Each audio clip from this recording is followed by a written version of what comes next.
I've got the Mighty Morphin Power Rangers. Did I say that correctly? So this screenshot was almost the Teenage Mutant Ninja Turtles, but I'm trying to play to the audience, so let me know. What hits home for you more, the Teenage Mutant Ninja Turtles or the Power Rangers? Because I struggled with this one. But here's the thing. So no matter which one of those cartoons is for you, it's kind of like a comfort cartoon. It's super duper cheesy, right? Like it's over the top, like they're all caricatures of themselves, right? One's the nerd, one's the jock, one's the cheerleader, one's the Hollywood person, one's outgoing, friendly guy, like the super charming, like, right? They all have their, like, personas. Same thing with the Teenage Mutant Ninja Turtles. Like, you know what you're getting with them, and that's okay. It gives us comfort in knowing that there's consistency in those characters, and it is so over the top. Like, come on, you know that stuff's cheesy. But we still love it. We watch that every Saturday morning or after school, like we love it. Same thing happens with sales. We are scared to take on some of those personas sometimes. You're wondering how I was going to get this back to sales, huh? Well, here's the thing. Over the phone, it's okay to take on that persona like that. It's okay to be like the cheesy dad joke kind of a person. In fact, that gives people comfort when you say things like that. So, like every time my kids say, "Dad, I'm hungry," I say, "Well, I'm Dad. It's nice to meet you, hungry." And they're so sick of that joke. But it's consistent, and they know, like, that's the dad joke. So, same thing with your borrowers. "Hi, I'm Sundance. Not like the film festival, but just like the film festival." Something like that, right? So you've got to come up with something playful and cheesy about your name, have a couple of one-liners in there. People love it. They feel like they're connecting with you because it's the same way they connected with these cheesy shows like the Mighty Morphin Power Rangers and Teenage Mutant Ninja Turtles and things like that. So hopefully that helps you like feel confident. You can go over the top, and I got to tell you, over the phone, all that stuff is muted like 10 times. So you can be over the top emoting, and it still comes through very muted over the phone. So there's something that happens here when we go from good to great. And I've got props here today. I got props. So this is a book that I read many, many moons ago. It's called Good to Great. It's by Jim Collins, and he's fantastic.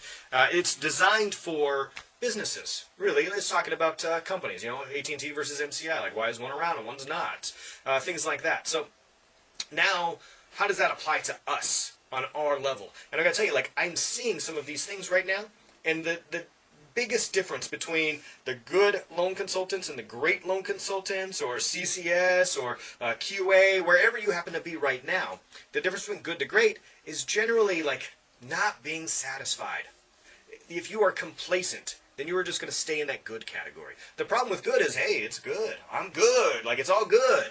We use that term good as if it's like it's the end-all be-all. And there's no strive, there's no driving for great, because there's very little incentive there to be great. We very rarely prop out just the great people. If you're good, you're like under the radar, and there's no incentive. So be mindful of complacency. That is the enemy of great. And then next, really what we're looking for is discipline and figuring out what the tough problems are and tackling the tough problems. It is very easy to sweep a whole bunch of stuff under the rug because, hey, I'm good. But instead of just sweeping that stuff under the rug, tackle the tough stuff. I challenge you today to find 2 or maybe 3 really tough things that you've been putting off for a long time and put together a plan for them. Heck, just do one. Just find one really tough thing that you've been putting off for a long time. How do I figure this out? How do I do this? How do I convince somebody in this situation? How do I work on this skill set? How do I fix this so it doesn't happen again? And so that one thing is what inches us over the line from good to great. It's really a game of inches at this point in time. But the rewards for that last, 10 yards is the score. It's the touchdown. That's what makes us great, is going that one little extra distance. And that really is the difference between, the middle of the pack and the top 10%. They just do the great things more often. All right, last but not least today, $2,000 socks. $2,000 socks. So, Des, what are you talking about? Those are some ugly socks, right? Those are my socks, though, legit. I had those socks in, like, 1982 or something like that with those really, really short shorts. But no, those are not my $10,000 or $2,000 socks. These are my $2,000 socks. So you may look at these and be like, they're not that fancy, Sundance. I don't know why you have $2,000 socks. I often joke and tell people I spent $2,000 for these socks. They came free with the training that I bought from a guy named Grant Cardone. Now, I'm not endorsing Grant Cardone by any means. He just happened to be a sales trainer that I liked and appreciated and I wanted to learn more about. And it wasn't just his sales systems. I wanted to watch him speak and learn how he presents and how he presents himself and holds himself. So I spent $2,000 to go see this dude talk. Now, I got some free socks with it and some other, like, swag or something. I don't know why he gave away socks. But the point is, I found it very, very worthwhile to spend a couple of $1,000s on a sales mentor, really. Now, I'm not encouraging you to spend $2,000, but I think that you should spend some time. And time is almost more valuable than the $2,000, right? When we figure out how much we're making per hour, it adds up quite a bit. Pretty quickly, we're in the $2,000 range. So, spend some time. Find a mentor. Find somebody on YouTube. Read a book.